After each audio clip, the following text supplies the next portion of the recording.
Bonjour à tous, j'espère que vous allez bien. On se retrouve pour le brief du jeudi 22 juin 2023. Aujourd'hui, on se fait une update rapide sur Bitcoin et Ethereum. On se fera un petit point rapide sur les indices US, enfin surtout sur le S&P 500. Et je pense que ce sera tout pour aujourd'hui. Demain, on parlera un petit peu du marché des alts pour clôturer la semaine. J'en profite pour vous préciser qu'il y a un nouveau concours avec BitGet qui se fait sur notre compte Twitter. Donc il y a 500 € à gagner pour 5 personnes, donc ça fait 100 € chacun. Donc il suffit simplement de RT et de fave ce tweet, donc de le liker, ça prend une seconde, de follow notre compte le Trône FR. De toute façon, je vous mettrai le lien du tweet du concours en description et en commentaire épinglé. De vous créer un compte sur BitGet, notre plateforme partenaire, qui vous permet de trader 100 KYC et de retirer jusqu'à 50 000 USDT par jour. Donc ça peut être super intéressant. Et également d'identifier un ami et d'écrire votre user ID. Ok, donc c'est très simple à faire, je pense qu'il y en a déjà qui vont le faire. Le concours vient d'être posté. Si vous êtes déjà inscrit sur BitGet mais que vous n'êtes pas inscrit via notre lien, ça ne marchera pas. Il faut que vous passiez absolument via notre lien BitGet en fait pour être comptabilisé au concours. Il y aura d'autres prochains concours qui viendront également bientôt. Si vous êtes inscrit sur BitGet via notre lien partenaire, vous pourrez participer à ces prochains concours. Et pour ceux qui se sont déjà inscrits au précédent concours, vous pouvez aussi participer maintenant. Il n'y a pas besoin de se réinscrire. Ok ? Tirage au sort vendredi prochain, donc le 30 juin. Vous avez 8 jours pour participer. Bonne chance à tous. Vraiment, n'hésitez pas. Ça prend 2 minutes et ça vous permet de tenter de gagner 100 €. Donc à 500 € à la clé, il y aura 5 gagnants. Alors du coup, aujourd'hui, petite update du BTC qui est venu dans le haut du range identifié, donc on a bien poussé jusqu'aux 30 000, c'est ce qu'on voyait hier grâce à l'order flow, qui avait encore beaucoup d'ouverture de short, donc on voyait ça ici. Donc ça c'est ETH, on va switcher sur BTC, je vous montre ça rapidement. Donc on voyait ici pendant la consolidation du prix qu'il y avait encore beaucoup d'ouverture de short, des open interest qui montent, donc les shorts sont fait défoncer, on a bien poussé jusqu'aux 30 000, et passé en 15 minutes, on verra plus de précision. Et sur le top actuel que nous avons, au niveau des 30 800 $, on a eu une grosse chute d'open interest avec beaucoup de shorts liquidés et surtout des longues qui ont pris des profits massivement. Donc là, il y a des gros qui en ont profité pour prendre profit. Est-ce que c'est à dire que le top est ici? Pour l'instant, dans la structure de prix, non. On est dans un range. Et comme on en avait parlé hier, un top, ça peut se dessiner quand justement le prix monte avec un open interest qui chute. Donc c'est exactement ce qu'on est en train d'avoir ici. Une montée du prix avec un open interest qui chute, ça témoigne d'un manque d'intérêt. Maintenant, ce qui est hyper important à surveiller, c'est pendant la consolidation qu'on est en train d'avoir actuellement à l'heure où je vous parle, c'est-à-dire que là, ici, nous avons notre range, ici, hop, on va mettre ça en blanc, tac, et du coup, notre top qui est le haut du range, tout simplement, on clone, on le reporte ici, le Bitcoin consolide. Ce qu'il faut surveiller, c'est est-ce que l'intérêt continue de monter. Parce que c'est bullish tant que le prix reste haussier, tant que l'open interest monte, comme c'était le cas ici. Oui, il y a des short squeeze, oui, les open interest chutent, mais quand le marché consolide, on a quoi? On a toujours un prix qui est haussier, des W avec un open interest qui monte, donc il y a des shorters qui continuent de shorter à contre-tendance ce mouvement, c'est ce qui donne de l'énergie au mouvement pour continuer de monter. Pourquoi? Parce que quand vous êtes short, vous faites une promesse de rachat futur, et donc quand le marché va contre vous, donc imaginons que vous avez shorté ici à 28 800, que le prix continue de monter, vous risquez soit le stop ou la liquidation. Et du coup, si votre stop ou votre liquidation short s'active, ça fait un achat au marché, c'est ce qui fait monter le marché tout simplement. C'est pour ça que quand il y a beaucoup de vendeurs qui shortent un marché, ça peut être bullish parce que c'est plein de gens qui font des promesses de rachat. Et donc, tant que le marché est haussier, tant que la dynamique est haussière, donc là le marché pour l'instant n'a toujours pas mis un signal baissier, on n'est pas dans une dynamique baissière, on est toujours dans un mouvement haussier ici. Tant qu'on reste haussier, si le graphique continue de dessiner ça et que les open interest montent, ça veut dire qu'il y a toujours des gens qui shortent ce marché dans un mouvement haussier, et donc ça donne du jus pour continuer d'aller plus haut, ça vient donner des gens qu'on peut short squeeze, ok, tout simplement. Donc là, c'est ce qu'il faudra surveiller. Pour l'instant, pas de signal de top, les open interest continuent de monter, et le marché continue de ranger ici. Maintenant, je vous parle action de prix, ok. Ici, donc ça, c'est le schéma pour moi, les 3 actions de prix à surveiller. Première action de prix en vert ici, bullish tout simplement, si on casse la résistance, donc on sort du range vers le haut, ok, et que le marché arrive à s'installer au-dessus du range, ce sera objectif 38,2, rappelez-vous, 35 900 voire 36 000 $. Deuxième action de prix, c'est si le marché n'arrive pas à casser la résistance ici, qu'on retrouve des structures baissières, ça c'est signal de top et on retracera le mouvement, et donc vu que techniquement on peut estimer qu'on pourrait être dans un range, ce sera retour potentiellement dans le bas du range vers les 25 000 $. Actuellement, le marché ici est toujours haussier, donc on ne peut pas spéculer sur un retour 25 000 pour l'instant. Troisième action de prix, et ça c'est pour moi, ça serait la plus baissière, c'est-à-dire qu'en gros, le marché vient prendre les stop-loss de ces sommets, de ces sommets, de ce sommet ici, comme ceci, et là, structure baissière et réintégration. Alors ça, c'est hyper bearish, et donc là, ce serait pour moi signal de top, un peu comme en 2021 ici, où on est venu chasser l'ATH, mais on n'arrive pas à s'installer au-dessus, on réintègre la direction baissière. Ce serait exactement la même chose pour ensuite, je pense perso, aller sous les 25 000 si on dessine ce genre d'action de prix. Ça serait vraiment pas positif pour le marché. Donc là, l'instant T, ça sert à rien de dire oui, le marché va baisser parce qu'on est sur la résistance des 31 000. Oui, peut-être. Graphiquement, c'est toujours haussier pour l'instant ici. Là, ce mouvement est toujours haussier. On est dans le haut de range, on est sur une grosse résistance. On voit qu'il y a des gros qui ont pris profit. Mais c'est pas parce que ces gros ont pris profit que c'est bon, le marché va baisser. Ok, c'est de la gestion du risque pure et simple. On arrive haut de range, les mecs sécurisent leurs bénéfices. Les trades qu'ils ont pris à l'achat contre les vendeurs qui shortaient ce marché. Comme je vous ai dit, c'est vraiment pour moi ces trois actions de prix à surveiller qui vont pouvoir nous indiquer la future direction et du coup le futur trade intéressant, soit pour une continuation vers les 36 000, soit pour un top ici. Okay, mais en tout cas, aller vers 32, allez, je dirais aller vers 32 000, voire 33 000 et par la suite réintégrer sous la résistance, ça serait super bearish et je pense qu'on pourrait assister par la suite à un mouvement baissier qui pourrait durer plusieurs semaines et on aurait trouvé notre top du coup au mois de fin juin tout simplement. Le marché option, que nous indique-t-il? On peut aller voir rapidement. Hop. Pour l'expiration du 30 juin, la plus grosse expiration actuellement. Ça veut bien charger. Je vais refresh. Nickel. On vient sur l'expiration du 30 juin ici. Tac. Et on regarde. Alors, gros achat de call sur les 30 000. Donc, il y en a beaucoup qui ont parié sur le fait que le Bitcoin sera à 30 000 $. Vendredi 30 juin. 30 000 $ ou plus. Ensuite, ça a beaucoup parié également sur le niveau des 35 000. Donc, il y en a beaucoup qui ont risqué de l'argent sur... Ces gens ont acheté et payent le fait que pour eux, le Bitcoin sera au moins à 35 000 $ pour le vendredi 30 juin. Quand je regarde ici au niveau des valeurs intrinsèques, beaucoup d'intérêt sur le niveau des 30, le niveau des 25, le niveau des 23, le niveau des 20. Donc, eux, bon, ces acheteurs de calls, pour l'instant, sont gagnants. Côté puts, il n'y a pas grand-chose, honnêtement, à défendre 30 000. Donc, c'est le niveau où on est actuellement. Et il y a ce qu'on appelle le max pain price. Donc le max pain price, c'est quoi? C'est le prix de souffrance, c'est-à-dire que si le Bitcoin est à 25 000 $ le 30 juin 2023, la majorité perd de l'argent sur les contrats options. Donc là, actuellement, il y a 4 270 millions qui sont pariés.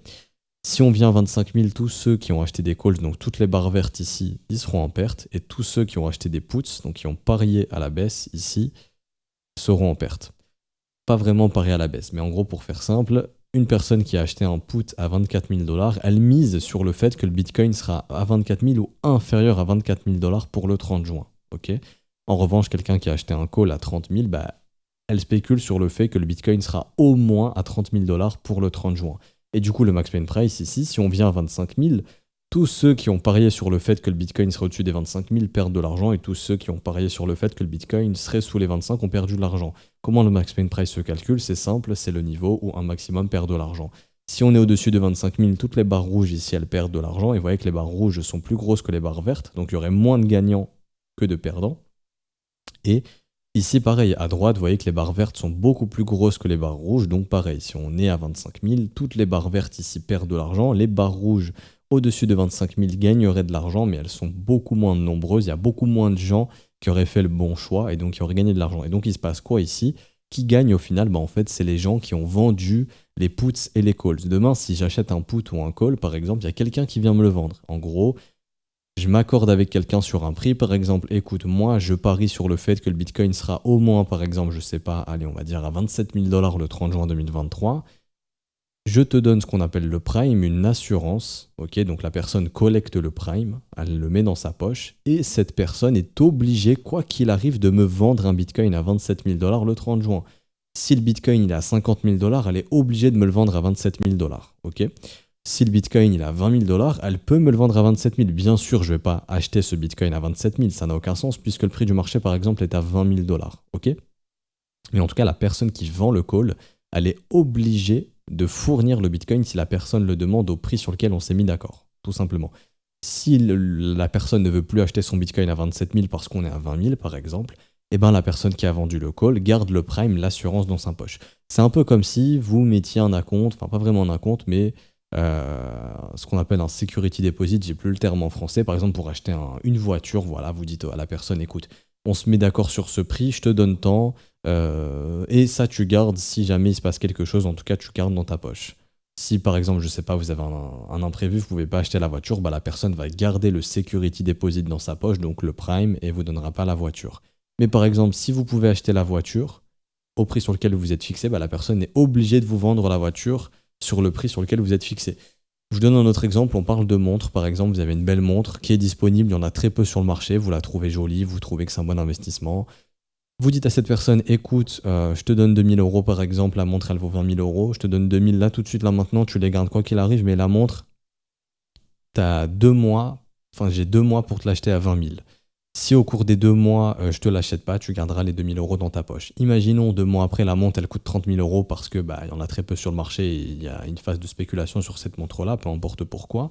Bah, vous avez le droit d'acheter la montre à 20 000. Après, si vous voulez, vous la revendez à 30 000. Mais par exemple, si la montre, elle perd en valeur, je sais pas pourquoi, il y a un nouveau modèle qui sort où il y a la production augmente, etc., que la montre, elle est évaluée à 15 000 euros maintenant, bah, vous perdez vos 2000 euros et vous achetez pas la montre à 20 000 puisqu'elle coûte 15 000 maintenant. Ok, bah, c'est ça le marché option pour ceux qui n'ont pas trop compris. Et donc là, actuellement, 25 000 dollars, c'est le prix où la majorité perd de l'argent. Est-ce que ça veut dire que le Bitcoin va être à 25 000? Non. Ok, ça veut pas forcément dire qu'on sera à 25. C'est juste un niveau qui est intéressant à garder en mémoire. Si jamais ce mouvement connaît un top on connaît un top ici, on pourrait très vite peut-être revenir vers 25 d'ici la semaine prochaine, mais là, ça serait vraiment un mouvement, enfin, ça serait abusé, hein. On ferait quelque chose comme ça, bon, peut-être que ça, enfin, on a été capable de faire ça, donc on peut très bien refaire ça, peut-être, je sais pas. Mais voilà, c'est ce que dit le marché option, 25 000 prix de souffrance. Et du coup, après, il n'y a pas que le prix de souffrance à regarder.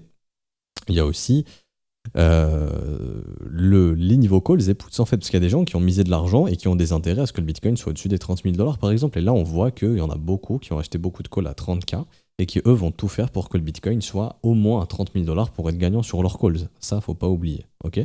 Et pareil ici sur ce niveau des 35 000 dollars. Je regarde les autres expirations. Juillet, pas hyper intéressant. C'est généralement en fin de mois que c'est intéressant. Fin juillet, ça spécule sur les mêmes niveaux. Fin août, pas hyper intéressant l'open interest. Fin septembre, ok, ça commence à être intéressant. 27, 30, 60 000 ici. Bon, euh, très peu de probabilité, hein. Bon, quoique peut-être, on sait jamais, en 3 mois, si la volatilité reste ainsi. Mais bon, voilà, là, c'est pas hyper intéressant. La plus grosse expiration, c'est le 30 juin. Ça sera celle de vendredi prochain. Et donc, voilà, les actions de prix ici à surveiller. Pour l'instant, en court terme, je suis désolé, mais ça, c'est toujours haussier. On soit bien d'accord. L'action de prix, c'est toujours haussière pour le moment. Même en daily, il n'y a pas de signe de top. Par contre, comme dit, si jamais ici le prix consolide, les open interest montent et que le marché se reverse, donc on fait des structures baissières comme ça, là, il y aura des chances pour qu'on ait eu un éventuel top. Pour l'instant, c'est pas le cas. Fini ici pour Bitcoin. Rapidement, Ethereum. Donc, Ether, qui est venu dépasser le sommet ici des 1927. On l'a pas encore cassé, mais on l'a dépassé. Si on s'installe au-dessus avec clôture des 1927 dollars, on a un changement dans la dynamique du prix. Donc, ensuite, voici les scénarios de prix. Soit le marché, ok, c'est bien, casse le sommet, mais n'arrive pas à s'installer au-dessus, et donc on se reverse, et donc on se retourne dans la zone de rechargement de short. Premier scénario bearish. Deuxième scénario bearish, on arrive à recasser la résistance du range, on réintègre, ça c'est le scénario le plus bearish, et ce serait derrière probablement plus bas sous les 1620 dollars, ok. Troisième scénario, la dynamique reste bien haussière, on crée du creux ascendant, on s'installe au-dessus des résistances, et là on se dirige vers les 2400 dollars. Bon, bien sûr, dans les briefs, nous, au cours des prochains jours, on verra l'action de prix qui se dessine pour identifier un top ou non pour un retournement de marché ou une continuation haussière. Mais là, à l'instant T, c'est les actions de prix que je surveille pour déceler soit un top, soit une continuation. Et vis-à-vis de ça, bah, le type de setup qu'on pourrait déclencher par la suite pour bénéficier du mouvement. Court terme, pareil, pour l'instant, toujours haussier. Ethereum rattrape son retard. Pourquoi? Parce que il y a enfin un open interest qui augmente. Donc, il y a plein de shorters qui commencent à rentrer sur Ethereum et on les défonce. Tout simplement. Donc c'est ce qui permet justement à ETH de rattraper un petit peu son retard pendant que Bitcoin consolide. Lui, ETH a réussi un petit peu à continuer de monter ici puisque enfin son open interest monte. Et rappelez-vous, tant que la dynamique est haussière, tant que le prix est bullish et que les open interest montent, il y a plein de shorters qui sont de plus en plus coincés. C'est ce qui fait que on continue de monter pour liquider, stopper ces shorters et surtout les acheteurs soutiennent le mouvement ici. Ok ? Euh, tout simplement.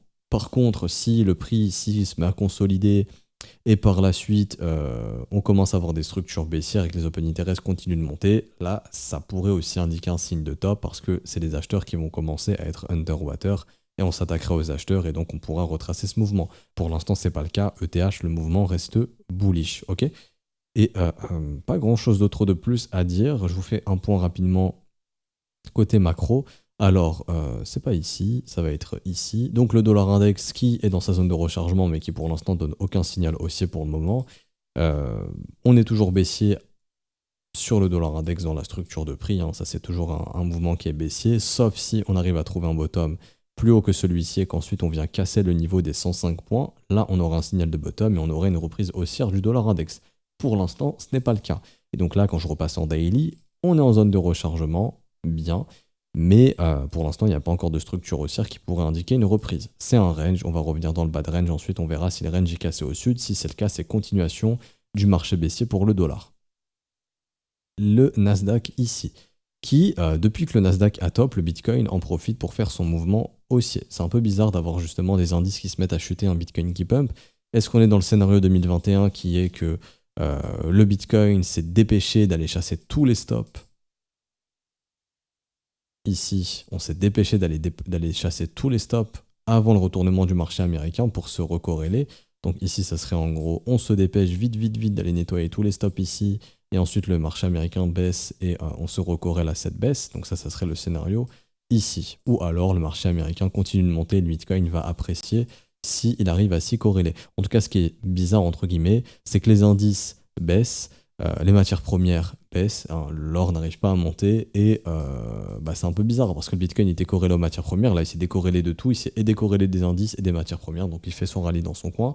Comme on en avait parlé hier, peut-être que les futurs ETF pourraient être approuvés et on est dans du buy de rumor, sell de news, on achète la demande d'ETF et on aura un top quand l'ETF sera accepté, peut-être. Et donc ici, pattern de retournement, donc notre indicateur nous donne un petit signal baissier ici, donc là le marché a instauré un sommet, pas un top, mais un sommet dans une dynamique haussière. Un top, ça se dessine quand la dynamique change, quand on passe dans une dynamique baissière. Là on n'est pas encore dans une dynamique baissière, on a fait un sommet ascendant, comme c'était le cas ici, qui pourra être cassé si on reste haussier.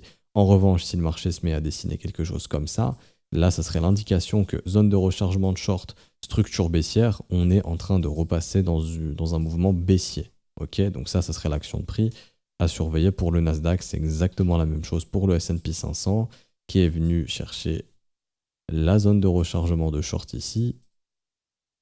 Hop, on va supprimer ça. Et qui du coup, si jamais le prix se met à dessiner ça, bon bah là ça serait baissier et on repartirait sur un swing baissier. À voir comment le Bitcoin pourrait réagir face à ça. Mais à l'instant T, aucune confirmation que ce marché est baissier ici pour le moment. On pourrait checker rapidement.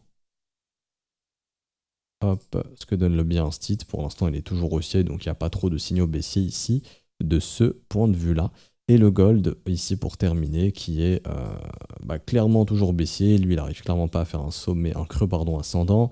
Et je pense toujours qu'on se dirige, tant que je vois pas de signal haussier, dans la zone de rechargement, voire vers le niveau wake of check à 1864 $. Donc on aurait un gold qui pourrait continuer de chuter ici, tout simplement. Donc on a un gold qui chute, des indices qui chutent et un Bitcoin qui en profite pour faire son move. Donc soit les ETF sont très appréciés et donc là on a un gros rush de la smart money dans la crypto et la crypto va voler la vedette aux indices et aux matières premières, soit le marché américain est proche de se retourner et donc là on est en train de tout faire pour dégager tous les shorters qu'on a accumulés depuis des semaines avec toutes ces news négatives. Une fois qu'ils sont sortis, hop, on réintègre, on a chassé les stops, on bloque les acheteurs de breakout et là on reverse le marché. Ça en gros c'est le scénario 2021, tout simplement, c'est le scénario ici. Chasse au stop, merci, au revoir, on bloque les acheteurs de breakout et on reverse le marché et on se recorrèle au marché américain qui du coup lui était proche de se retourner. Hop, comme ceci. Là, on est venu chasser tous les stops sur Bitcoin et quelques temps après, les indices se sont retournés et le Bitcoin était déjà baissier. Donc ça, c'est un scénario aussi à surveiller. De toute façon, pour moi, quoi qu'il en soit, il faut surveiller comment se comporte le prix. Si le prix casse les résistances et transforme ses résistances en support, c'est bullish, ni plus ni moins. Rappelez-vous, 38.2 était maintenu. Tant que 38.2 est maintenu, objectif faire des nouveaux sommets. Et donc, si le breakout tient, pour moi, c'est objectif 35 900, 36 000 $. Si le breakout ne tient pas, qu'on dessine ça, c'est bear, et là, il n'y a plus de questions à se poser, et derrière, le marché retracera tout ce mouvement et reviendra probablement vers les 25 000, voire plus bas que les 25 000 si on est venu chasser les stops. Ok. Si on maintient les breakouts, c'est bullish, on se retrouve à 36 000 $. Pour moi, c'est la lecture la plus simple à adopter pour l'instant. Du coup, j'ai fini pour aujourd'hui. J'espère que ça vous aura plu. Si c'est le cas, n'hésitez pas à laisser un petit pouce bleu, vous abonner si ce n'est pas déjà fait. Si vous souhaitez rejoindre l'école et avoir accès aux cours ici qui sont composés de tous ces modules-là, vous pouvez le faire sur notre site web. Ça commence à partir de 49 € par mois ou 120 € par trimestre, 210 € par semestre ou 380 € par an, ce qui fait une réduction de 36%. Contrairement à l'abonnement mensuel, c'est vous qui choisissez la formule que vous voulez. C'est sans engagement, vous pouvez annuler le renouvellement de l'abonnement quand vous le souhaitez. Tout est dispo en rediffusion. C'est bon, tout est dispo sur le site. Si vous vous inscrivez dans la journée, vous recevez un accès qui vous donnera l'accès au cours. Vous pouvez commencer notre formation ici avec tous les cours, avec tous les modules. Donc il y a tant de cours ici par module, tout simplement. Si vous voulez apprendre l'analyse technique, les setups, l'order flow, tout ce que je vous enseigne sur les open interest, les liquidations, le comportement du prix, etc., tout ça est enseigné dans l'école. En fait, c'est simple. Une fois que vous avez fini la formation, vous êtes capable littéralement de faire les briefs à ma place, tout simplement. Donc, c'est l'objectif recherché, que vous puissiez justement avoir toutes mes connaissances. Je les ai retransmises avec mes collègues dans cette formation qui est disponible sur notre site si vous souhaitez vous former, en plus du fait que vous avez accès au Discord, donc vous pouvez échanger avec les professeurs, avoir un brief privé tous les matins, donc il y a un brief sur YouTube, mais je fais un brief privé pour les élèves en direct avec eux, je réponds à leurs questions et on va beaucoup plus profondément dans l'analyse, on analyse d'autres types de marchés, on fait des points sur les alts, etc. Par exemple, hier, on avait vu un setup sur ligne qui se passe bien pour le moment, donc là, on est en train de voir la gestion du risque à avoir sur ce trade-là pour que ça se passe bien. Donc n'hésitez pas, vous êtes les bienvenus. Également, je vous rappelle le petit concours avec BitGet, notre plateforme partenaire, qui vous permet de trader sans KYC. Donc tous les marchés sont disponibles. Il y a un marché spot qui est très garni. Également, c'est très liquide. Il n'y a pas de problème pour exécuter ses ordres. C'est très rapide. Également, vous pouvez withdraw, donc retirer vos fonds quand vous le souhaitez. Ça sans KYC, pas besoin de mettre de carte d'identité, de justifier la provenance des fonds, de s'emmerder avec tout ce que nous demandent les exchanges maintenant. On dirait que ça devient des banques. Ça, il n'y a pas de ça sur BitGet, donc c'est nickel. Et aussi, tenter de gagner 100 €, hein, parce qu'il y aura 5 gagnants qui vont pouvoir gagner 100 € chacun. Je m'arrête ici pour aujourd'hui. Je vous souhaite une bonne journée. Demain, dernier update, on se fera un point sur les alts et très bientôt la vidéo de la newsletter. Si vous voulez vous inscrire, c'est gratuit. Le lien, pareil, il est en description et en commentaire. Le Tron Contact System New Newsletter, le Tron. Vous mettez votre mail, je m'inscris et vous serez inscrit pour avoir la vidéo de la newsletter gratuitement dans votre boîte mail avant tout le monde sur YouTube. Vous l'aurez avant ceux qui ne sont pas inscrits. Ok ? Bonne journée à tous. À demain. Ciao, ciao.